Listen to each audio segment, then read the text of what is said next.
And I'd like to introduce Peter Kamstra, Dr. Peter Kamstra, actually, a researcher of note, but particularly we want to talk to Peter about his work in this area of rock fishing. So welcome, Peter.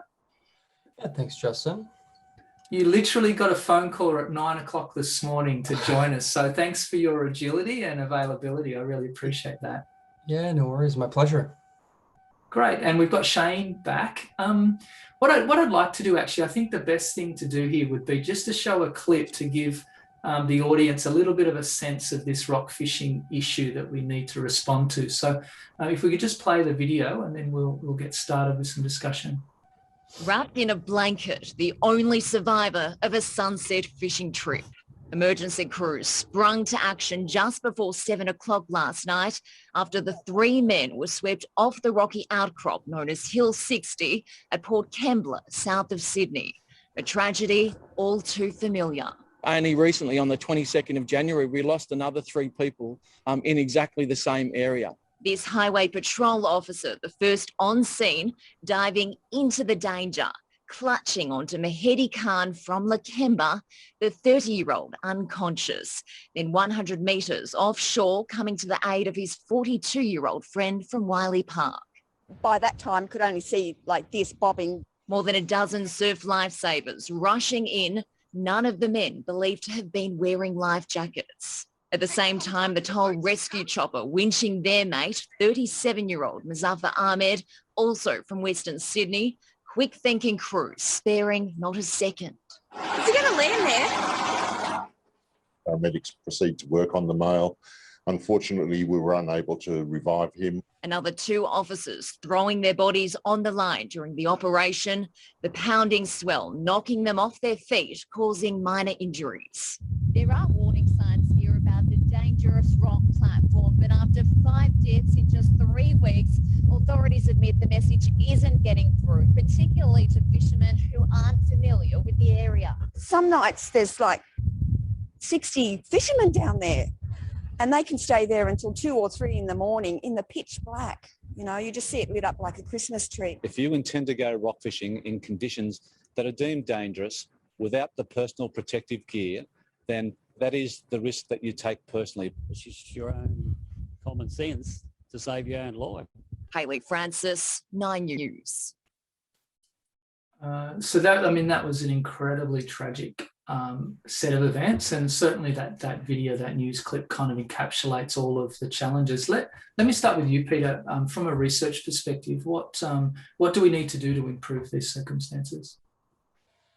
Yeah, well, it is a tough one just because of the variety of different people using the platforms and the variety of different sites that each of them present their own specific risks on specific days. So in partnership with Surf Lifesaving, I have spent a few years down on the platforms with rock fishers themselves, and we've sort of been studying their behaviors and the perceptions between the really experienced fishers and the inexperienced fishers. So I would say the advice that I've been given by the most experienced fishers is to really try to help people understand that each specific platform is dangerous in its own ways on specific days. And they've even said that they've had to fish 10 years at one spot just to learn the risks on different days during different conditions. So I think that's one important message. And the second thing that they emphasized, we actually had a publication on this with Shane, is the idea of freak waves and the importance of understanding what a wave period is. Just sort of looking at, I'm not sure if, I know some of the messages from Neal and the BOM2 communicates the importance of understanding wave period, but just understanding that on particular days when the wave period is quite long, it can look calm for long periods of time, but there are eventually larger waves that are going to come over.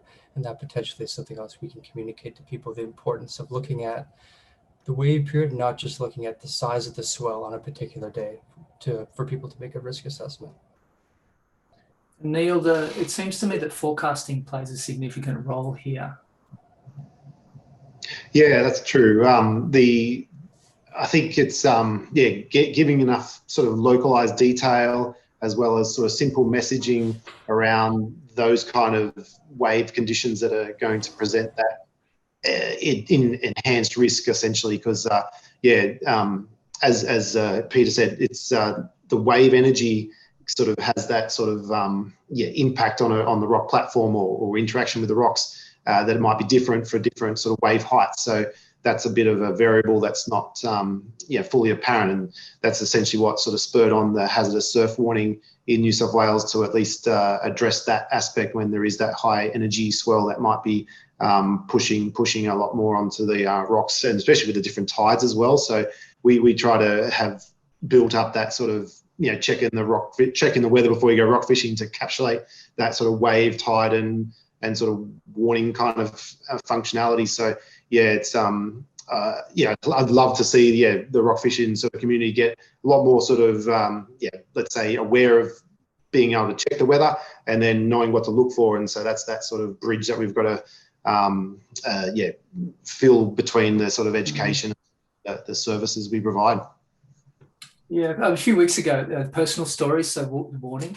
I nearly drowned while surfing, and it was one of those days where the surf was pumping, and like I'd been hanging on your advice for days, knowing that this particular Saturday was going to be really a great day of surfing. But at a barbecue the following week, a friend of mine, 60-year-old, born overseas, been in Australia probably 30 years or so. I know he doesn't swim very well, and I'd lectured him about this Port Kembla example for a month prior. On that day, he drove 2 hours up to Fraser Park, like one of Shane's black spots in terms of drowning events. Totally missed the communication on weather warnings and the like. So I'm quite staggered. But Peter, if you've spent lots of time on these rock shelves, how do we get those weather warning messages to this sort of cohort of not just expert fisher folk, but actually casual fisher folk, the people that sort of on the spur of the moment decide to go fishing with their mates once or twice a year? Yeah, well, again, it's a difficult thing because people use so many different weather apps to do it. But I think one thing that is encouraging is one of the questions that we asked the fishers is, did you check the conditions before you came? And every single person said yes.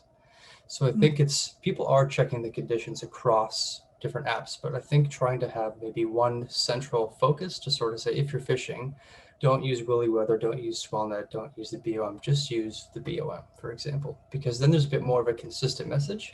Because some of these sites are so unique in their conditions, the conditions can vary a little bit depending on some of the apps. I know some of the fishers showed me on their phones, right? The conditions varied slightly. So I think having one specific app would be really helpful, one specific warning system, and also just communicating to inexperienced fishers in particular who said they just look at the swell height. If it's under 1.2 meters, it's safe to fish. And again, that's not necessarily the case, depending on the swell direction, the wave period, and other conditions that Neal described. So I think those would be the two ways. People are accessing apps, which is great. So they're looking, just understanding what specific things to look for at specific spots. Thank you. And I know someone's just posted some links to some of your research, including a freak wave publication. So thanks for that work. It's greatly appreciated. Shane, can I ask you, just bring you into the conversation? There's been some real great success in a number of states, particularly in some councils in New South Wales. But overnight, there's a little bit of media about it changed the New South Wales rock fishing law, which mandates life jacket use. And so one of the things that's being talked about, and it's early days, is this choice between wearing a life jacket versus wearing a wetsuit. Where do you think that's going to land in terms of the preventing rock fishing drowning? Yeah, thanks, Justin. It's a very interesting one. I know there's a lot of debate out there about buoyancy and looking after yourself. Probably from my perspective, it'll require a little bit more investigation and work into it, because the wetsuit, as you know from a surfing element, is designed to provide you some personal protection, but not really for buoyancy in that sense. There's no doubt that if you get some of the thicker wetsuits, you get up at 5 mil, 7 mil, you will get some buoyancy out of there, but it's not going to be the level of a life jacket. And we know that the work that we've done with low buoyancy life jackets for our own surf sports activity, which are approved under the Australian standards, will that support you? Which have 25 newtons, so the standard life jacket's 50 newtons, so you're going half that. Low buoyancy life jacket isn't designed to float you above the surface so that you can breathe, etc. It's to bring you near to the surface so you can be recovered or rescued if you're unconscious, so that you're not floating away. So for a wetsuit, we know with the number of people who have gone out either snorkeling, diving, or in other activities with wetsuits, forget that they may have if they don't have weight belts on, if they're there, generally you're still going to initially sink. So you got to have a pretty thick wetsuit. So I applaud the idea that talking about increasing their safety, but I think there needs to be a bit more robust discussion around what that safety means, and some testing needs to look at, what are you actually trying to achieve here? If you're trying to achieve buoyancy within that sort of environment, then maybe better off looking at a low buoyancy life jacket than something which is going to be potentially may keep them a little bit warmer, but isn't going to give the buoyancy. And when you are, as Pete and I know we've discussed with different people, when a rock fisher is washed off a rock ledge, we know that they've told us previously that they believe they can survive in the water for around 7 to 10 minutes till help arrives. But when you question that further, you've got to come into play, well, how did you end up in the water in the first place? And also, how do you know that you can survive? And they say, well, in my pool, I can get in my pool and float for 5 to 10 minutes, 15 minutes quite easily. So in the ocean, I should be able to do it. But they're forgetting the fact that most of the times, and Pete did a lot of work, when people are washed off rock ledges, we're talking 5 meters, 10 meters, up to 20 meters being washed off rock ledges. So you've got that fall, you've got that impact, you're in a swash zone and in a hostile environment. It's pretty difficult to survive. So the life jacket is going to give you that greatest chance of survival. It's not 100% guarantee, but we know that we've recovered more people successfully with life jackets than without. Yeah, it strikes me that we're back in that RIP discussion of looking for a simple solution in a complex environment with a complex range of factors.